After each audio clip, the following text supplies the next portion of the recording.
Okay, everyone. Good day. This is the first session or first lecture for analytic geometry. Okay, so I'll be introducing to you the um, basic concepts for analytic geometry. So let us first define the coverage for the content of analytic geometry. So geometry, of course, is the study of geometric figures. Okay, so when we say we're talking about analytic geometry, it's a combination of algebra and geometry. Okay, so start off the discussion on analytic geometry, let us take a few examples. As you can see in the illustration, we have the space B. So the idea as illustrated here is that you have a B, and the B is supposed to uh, avoid the dropping balls. So the balls are dropped from the above simulation. So the idea is that the bee should avoid the dropping ball. In a way to avoid the bee should in a way the bee should be avoiding is in a manner that the bee should be moving uh, different positions at a different time. Okay, so this idea of moving the bee from one point to another, in terms of analytic geometry, we call this idea as coordination. Okay, so coordination meaning we are specifying the position of a given object, or in our example, a given bee, at a definite time by specifying its location across two lengths. One is along the horizontal, and the other one is along the vertical. So every given point in this system of coordination is specified by the lengths in the horizontal and the lengths in the vertical. Okay, so this idea of coordination is extended to the basic ideas in geometry, such as the ideas of points, the ideas of lines, the ideas of line segments, the ideas of ray, and moving the same idea to more complex geometric figures such as circles, rectangles, ellipses, and triangles. So the idea of analytic geometry is not to simply specify the coordination of the points, such as what we have presented in the B, but applying also the ideas of algebra in geometry. So this means, for example, the idea of a circle. The circle can be represented using equations or algebraic equations in order to represent the geometric figure in a coordinated system, such as what we have done in the example of the bee. Okay, so let us formalize this new perspective by taking on several definitions. So let's have the first definition, the definition of an angle. Okay, so the angle is defined as the space between two lines. The angle between two lines is the smallest angle formed through their intersection. So this means that if you have two lines, if you're going to draw the line crossing each other, it would be the two lines would form a space in between, which is of the smaller space and the larger space outside the two intersecting lines. So the angle is defined as the space of the between the two lines, which is the smaller measure between the two intersecting lines. Okay, so two lines L and M are said to be parallel if L and M has no intersection. So if you're going to draw two lines, so for example, one horizontal line and the other one is also a horizontal line, wherein two horizontal lines do not cross each other, then we say that the two lines drawn horizontally are parallel to each other. It is simply because of the idea that they would not cross. So two lines are said to be parallel if they have no common point to intersect, or they have no intersection. On the other hand, two lines L and M are said to be perpendicular if the angle between L and M is 90 degrees. Of course, we are familiar with the idea of angles, lines that are parallel and lines that are perpendicular. When we say two lines are perpendicular, one line is drawn horizontally and the other one is drawn vertically, crossing the two lines would cross each other. The angle in between would be 90 degrees. Okay, so in the coverage of our study of analytic geometry, where we are simply be talking about Euclidean geometry. Although there are several types of geometries in mathematics, we have of course the Euclidean geometry, the spherical geometry, and the hyperbolic geometry. But we will be concerning ourselves with the study of analytic geometry with Euclidean geometry only. Okay, so I will not be further discussing the difference between these three types of geometry. What I'm going to ask you is to research on your own the difference among the three types of geometry. So I'll be expecting that you will be doing your own research on the difference between the three types of geometries. Okay, so let's move on. Okay, so taking a new perspective again for analytic geometry. So instead of again, what the main difference between the common geometry that we have studied, or that you have studied during your high school days and your elementary days, is that instead of taking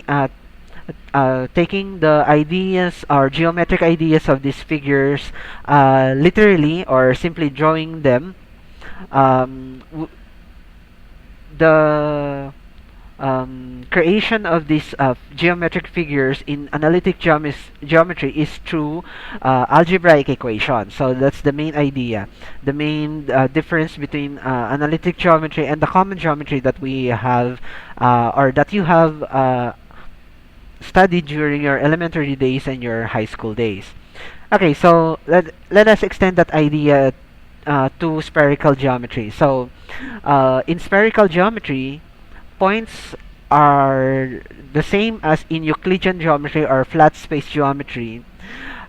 Points on the surface of a sphere, for example, are also points in a plane, but the main difference between going back, no, points in a plane are the same as points in a sphere. But if we're going to draw a line on a plane is a straight line. But if we're going to draw a straight line on a sphere, that line is no longer a straight line, but is a curve or an arc. So if you're going to draw a line that crosses over a plane in spherical geometry, that the line is actually a plane that would cut, for example, a sphere in portions, probably in half, or but if in the case that the plane would cut a sphere in half, we call these planes as great circles. If the actual plane would cross the exact half of the sphere, if the plane would not cross would cross only a portion, then it would have it would be tracing a shape. um, okay, so let me repeat that again. If in flat space geometry or Euclidean geometry, lines are drawn in the lines that will be drawn will be in a manner that they will be straight lines. But if we're going to draw a line on a sphere, that line not be a straight line, but it would be a curve. Okay, so extending these ideas of lines into planes, if you're going to draw a plane, for example, a plane of a rectangle in a flat space geometry, we will have the rectangle. But if we're going to draw the same plane on a sphere, the what happens to this rectangular space of plane would become curved. So since the idea is that you're drawing not on a flat space but on a curved space. Now, in order to produce a flat space in in spherical geometry, instead of drawing it on the surface of the sphere, the plane would be drawn across the sphere. So cutting the sphere in portions such as the one we see here in the figure. What we see in the figure is that if we're going to assume that the Earth, for example, is a sphere, if we're going to draw planes across the sphere, we will be cutting the sphere in portions. In this case, if the plane would cross the inner core or the exact center of the sphere, then we will have this great plane that will be try to imagine that on that plane you will be actually tracing the shape of the sphere on the plane, and of course the shape of this plane of this tracing on the plane is actually a circle. If the plane would be drawn in such a way that it would be crossing the center of the sphere, then we will have the greatest size of the circle that will be traced on the plane. And we call these circles as great circles. Now, also, we could also actually draw the plane not crossing the exact center of the circle. For example, in this portion, only a portion, but we will be actually tracing a smaller circle. These smaller circles are not great circles, because great circles are the circles that will be traced on the plane, wherein the plane is drawn in such a way that it will be crossing the center of the sphere. Okay, so these are called great circles. Okay, so in terms of lines and surfaces, for example, in Euclidean geometry, of course the surface is flat, whereas in spherical geometry the surface is a sphere. So, just like what I have presented to you a while ago, in Euclidean geometry or flat space geometry, lines are drawn in straight lines, whereas in spherical geometry, straight lines are not straight but are curved. Now, extending the idea of lines into geometric figures such as triangles, we know in flat space geometry or Euclidean geometry, if you're going to draw a triangle, the basic idea of drawing a triangle is that the sum of the inner angles of any given triangle, the sum of the angles sums up to 0. So sums up to 180 degrees. So if you're going to, for example, add the three angles within triangle, the sum is expected to be 180 degrees. Now, if we're going to draw the same triangle instead of in a flat space but on a spherical space, as you can see here, the sum of the interior angles of any triangles is not exactly 180 degrees, but it's actually less depending on the shape of the triangle that is drawn on the surface of a sphere. So this is one main difference between Euclidean geometry or flat space geometry as compared to spherical geometry. Okay, so the idea of coordination, as we have presented I have presented to you a while ago, is or was developed by René Descartes. Thus, the name of the Cartesian plane was honored in his name. So we call the system of coordination as the Cartesian plane, coming from the name of René Descartes. Okay, so the idea is just like what we have presented to you. I have presented to you before that if you have, for example, a B, the position of the B in terms of coordination is being specified by distances as measured from the horizontal axis and the vertical axis. Of course, traditionally, we call the horizontal axis as the x-axis and the vertical axis as the y-axis. So the system of coordination of specifying a location of a point, for example, point P here, is denoted by distances from the two axes. So the distance, for example, of point P from the y-axis is 3 units to the left of the origin and 3 units above the y-axis, or or the y-axis or the x-axis, 3 units from y and 3 units from x. Now, of course, if you're any given point would be in geometry, point would be the smallest unit of any geometrical figure. It is the smallest unit of a line. It is the smallest unit of any geometric figure, a triangle or a circle. In analytic geometry, this idea of the basic unit of a point could be one of the many connecting points that would comprise, for example, a given curve, such as we see here in a parabola. So the composition of this line is actually the line is actually made up of continuous points. So every point on the line can be specified by the process of coordination by specifying its coordinate points, such as what we have presented here using the Cartesian coordinate system. So L, for example, the line L, which crosses the parabola C, their intersection, for example, the intersection of the parabola and the line could be specified by a point or a common point, which is, of course, specified by distances from x and from y.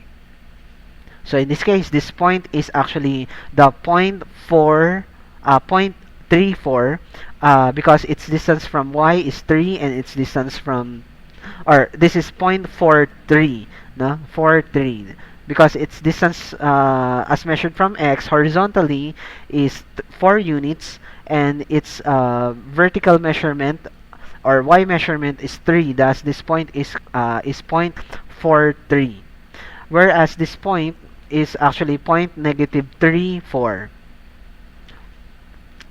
Okay, so let me show you or have this discussion of the basic concepts of the Cartesian coordinate system, or the parts of the Cartesian coordinate system. Okay, so the basic parts is the two lines should be crossing, the horizontal x-axis and the vertical y-axis should be crossing each other. Across a common point, we call that common point as the origin. Okay, so the origin is labeled 0, 0 for the distances in x and in y. Okay, so the vertical axis is called the y-axis and the horizontal axis is called the x-axis. Now, drawing the Cartesian lines in this way divides the whole plane into what we call quadrants. And traditionally, we label these quadrants as the first quadrant, the second quadrant, the third quadrant, and the fourth quadrant. Now, in terms of the system of coordination, our assignments for the direction as specified as distances from our origin, our convention is that from the origin going to the left, going to the right and upward are positively measured points. On the other hand, from the origin going to the left, going downward, our coordination of distances from the origin are negatively measured or negative measures. So that means in our system of coordination, every point that would fall on the first quadrant, our x would be positive, our y would also be positive. Thus, any point on the first quadrant is labeled as positive x and positive y. On the second quadrant, we have negative x and negative y. On the third quadrant, negative x and negative y. And finally on the fourth quadrant, you have positive x and negative y. Now, let's try to have a few examples. I'm expecting that you could also try a different set of points, although it is shown here, already shown here, the points. So in this example, we are simply asked to specify the system of coordination of points given the following location of the following points. So points M, N, Q, and R. Of course, point M has the coordinate points as negative 3, 5. Point N is located as negative 4, negative 3. Point Q is 2, negative 1. and point R is positive 3, negative 2. Point Q, it has the coordinates points 2, positive 2 and positive 1, and is located at the first quadrant. Therefore 2 and 1 are both positive. 2 is the first measure, and 1 is the second measure. It is always that the coordinated points is of the form x and y. So the first point that would appear is actually your x, and the second point that would appear is actually your y. So our Q is has the coordinate points as 2, positive 2 and positive 1.